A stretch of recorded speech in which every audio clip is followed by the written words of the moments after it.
Algunos visitantes se sorprenden cuando entran en la Casa Batlló y descubren que no hay mobiliario en ella. La Casa Batlló a lo largo de la historia ha tenido diversos dueños, también distintos usos, por ejemplo una aseguradora, un estudio de animación, que requerían otro tipo de mobiliario.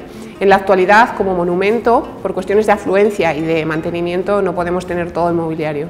Gracias a la videoguía de realidad aumentada y virtual, el visitante descubre cómo se vivía en una casa modernista a principios del siglo XX. Por ejemplo, estamos en el comedor de la familia Batlló y podemos ver el mobiliario que tenían en ella. Más allá de la videoguía de realidad aumentada y virtual, tenemos estas réplicas de sillas diseñadas por Antoni Gaudí para la Casa Batlló. Como curiosidad, Gaudí planteó una serie de sillas para hombres y sillas para mujeres, adaptándose a su ergonomía, una propuesta que finalmente fue rechazada por la señora de la casa, María Godó.